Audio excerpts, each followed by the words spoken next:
I quit dividend investing. So let me just take you back to 2014. This is when I first started investing, and I was terrified of putting my money to work in the stock market because, well, I didn't understand how it worked. And so when I discovered dividend investing, I fell in love with it, and it made perfect sense to me. So let me just show you.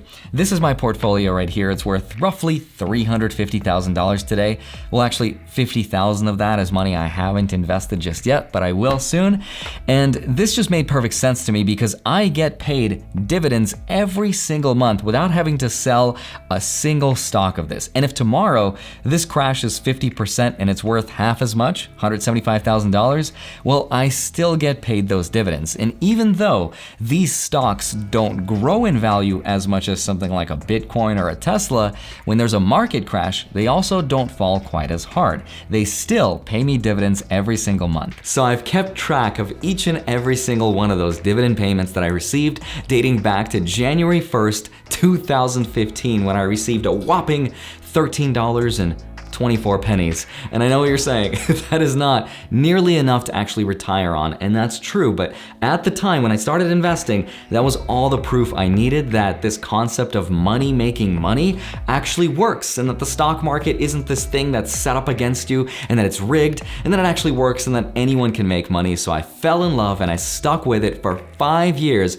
I saved 50% of my income, where I was earning $50,000 a year. I put it away, and everything I received, I reinvested it back into itself until it grew into what you see today. Now this year, just 7 short years later, it's not that long ago that I started, I made a little bit more in January because I made $520.35, and in February of this year, I made $665.25, up from $15 in February of 2015. So the dividend snowball is real, it is actually growing, and yes, I've reinvested, I've added more money, but the point is I love passive income. It's how I started my YouTube journey when I made that passive income video about how I made $781 with Robinhood. It was one of my first videos that went viral on my channel, and it played no small role in helping me get to this point. But I have learned a lot over the years, and I was lucky enough to collaborate with people that in many ways are smarter than me, and some of them I'm lucky to call my friends today. So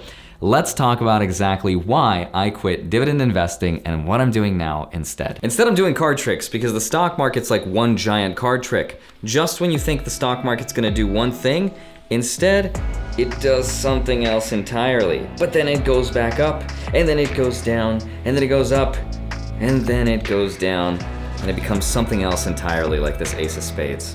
Let's begin. Hi, my name is Andrei Jikh. Hope you're doing well. Come for the finance and stay for the crypto. Just kidding. There's no crypto in this video because this is still not a crypto channel. So let's talk about why I quit dividend investing and what made me change my mind. Because here's the thing. Every single year, us nerds in the finance world of YouTube come together and we debate, because we're nerds and we like to debate on every single dollar, which one is better to put your money into. Dividend stocks that pay you passive income, or is it better to put your money into growth stocks like Tesla that pay you no dividends at all?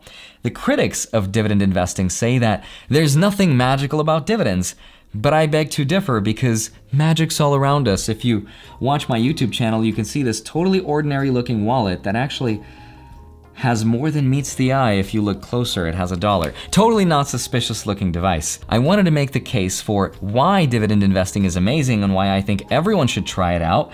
And then I want to talk about why I quit dividend investing and what made me change my mind. So first, let's talk about why dividend investing is incredible. Between the years of 1930 to 2017, dividends have accounted for roughly 42% of the entire market return, which means dividends play a pretty big role in increasing the market's value. But in a flat stock market, aka a market that just goes up and down, but ultimately stays flat, that's when the dividend investment strategy really shines, because you're not just making money on paper like you do with growth stocks. You're just going up, but then you decrease and then you increase, but you're not really making money. But with dividends, you are actually realizing those gains. You're actually collecting the money that gets deposited into your account, which then you use to reinvest back into the markets, therefore increasing the market share, aka you're actually getting more and more stocks. So that's reason number one. Reason number two why dividends are incredible is because it is one of the only investing strategies that exists today where you can earn an above average income and still pay nothing in taxes. It's pretty crazy. There's no loopholes, there's no accounting tricks, it's all pure cardistry. Just kidding, there's no tricks, it's the law. Because if you earn between $0 to $40,400 per year, you will pay nothing in taxes on qualified dividends if you file forever alone. But if you're married and you file jointly, you can earn up to $80,800 per year and still pay nothing in taxes. Just to blow your mind though, this is like if you were living in Los Angeles, California, filing jointly if you were both making a combined total of $100,000 per year. So in this case, it's almost like you got a $20,000 bonus tax credit to pay off your taxes. Name any other asset that you can do this with or any other investing strategy. Real estate, crypto, there's really nothing like that. Unless of course you had like a $100 million tax write-off from real estate losses, but you probably don't want to base your money-making strategy off of making money from losing money. I make money by losing money, what's up? It's almost like those coupons that give you 50% off. Yeah, you get to save 50%, but why not save 100% of your money and not spend it at all? Stonks. Reason number three why dividends are amazing is because of something we discovered in 2008. And by we, I mean people way smarter than me. I was just graduating high school and I didn't care about any of this stuff. But the 4% rule was actually updated because of dividends. Remember, the 4% rule is basically the infinite money glitch, right? So if you invest 60% of your money into the S&P 500, aka the VOO stock, that's the ETF of the S&P 500, and if you put the other 40% into bonds, then you can live indefinitely without ever running out of money at the 4% withdrawal rate. But we can actually bump that up to 5% by instead focusing on the top 100 companies from the S&P 500 that pay dividends. So now that 1% difference makes a big change. I know that doesn't sound like a lot, but if you're retired and you have $1 million portfolio, that's the difference between living off of $40,000 a year and $50,000 a year. That $10,000 is a big difference because I'm good at math. The fourth reason why dividend investing is amazing is because it allows you to plan and anticipate your retirement way better and more accurately because as a growth investor, sure, your net worth is increasing faster and it's growing at a higher rate, but you also have to sell off your principal equity, aka your stocks, which means you need good timing and good luck on your side, which people in 2008 did not have. Imagine you've been saving and investing away for 20 plus years, and then one year you're like, I'm so ready to quit my job and start my magic and cardistry career. Said no one ever. Then 2008 happens and you lose 50% of your portfolio. Well, guess what? That just set you back a decade. Well, if you're young, that's fine. You can continue working or maybe you can retire and maybe supplement some of that income with a part-time job. But what happens when you're old and you no longer can work? Well, then you're forced to retire and sell off your stocks anyway, except now you're gonna be selling them at twice the rate at that you...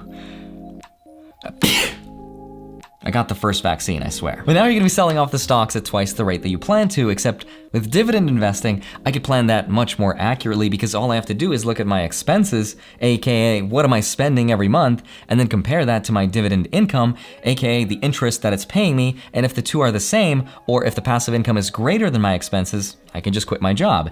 And if not, well then I continue working. And if the market crashes and my portfolio decreases in value, well then I still don't really care because if I did a good job investing in good blue chip, solid dividend paying companies, well then I still continue to get paid roughly about the same. So I can still plan for that regardless. But Andrei, dividends are not guaranteed to be paid to you, especially in a market crash. Well, guess what? Neither is price appreciation. So that point is kind of canceled out. The fifth reason is really what changed everything for me, but it was the psychological benefits of being a dividend investor because as somebody who earns and gets paid these dividends, I can look at that stuff and think of myself as a real actual investor rather than somebody who's buying pieces of paper or random digits on a computer or on a phone screen. This way I feel like I'm an actual owner of these businesses and I'm an investor that gets paid those dividends and that income. That is a really powerful strategy that has helped me invested in the market for as long as I have been. That and the bull market that's lasted over 10 years, but don't question my genius.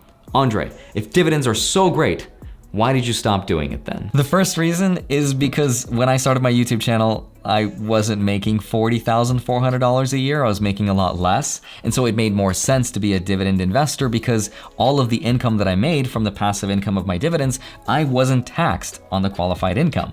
And now I've got rich people problems because now I make more than $441,451, and now I'm placed in the highest tax bracket where now I have to pay 20% on my dividend income. And that's a lot of money. I have nothing against paying taxes. I think that's an important part of society.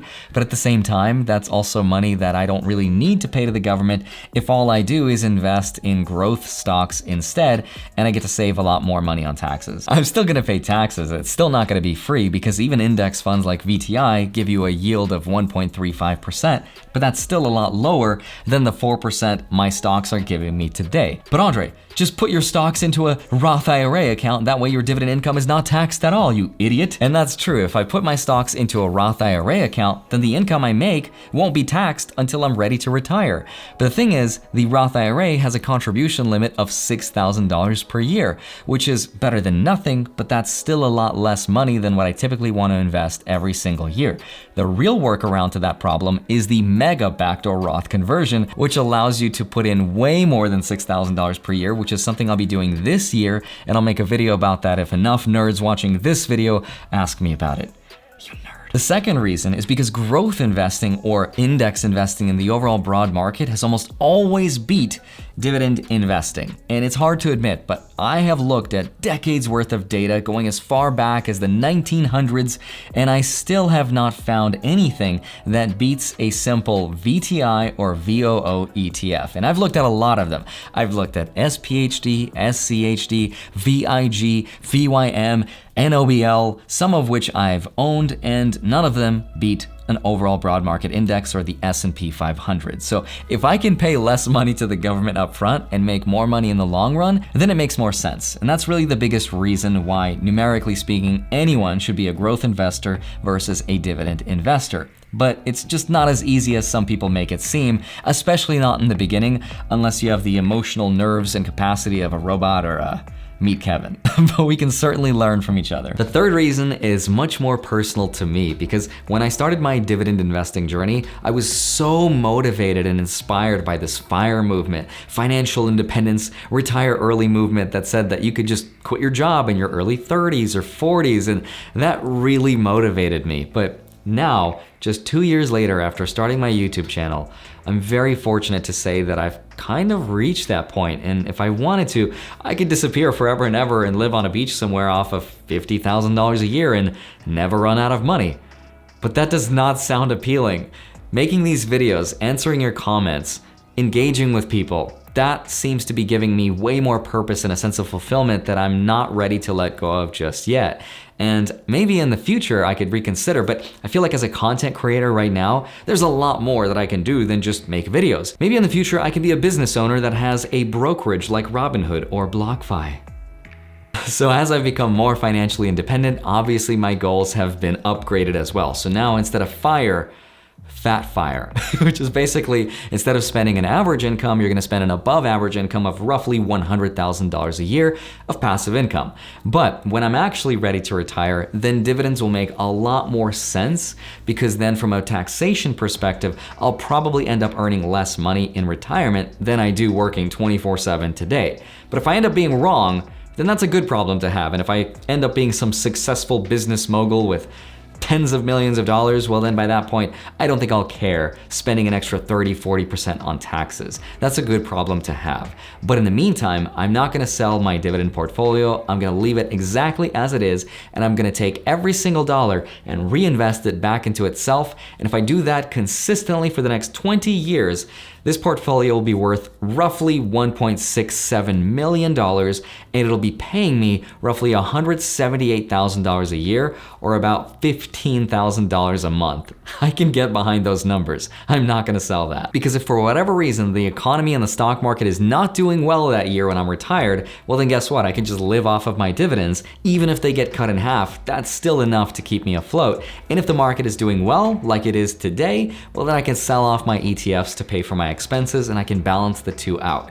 And if interest rates ever go back up, well, that's when growth won't do as well, because remember, growth does better when interest rates are low because it's cheaper to borrow money and that's what stimulates growth. So my dividends will do better in that environment. And if I have cash on the side, I just feel like I'm covered from all sides no matter what's going on in the world.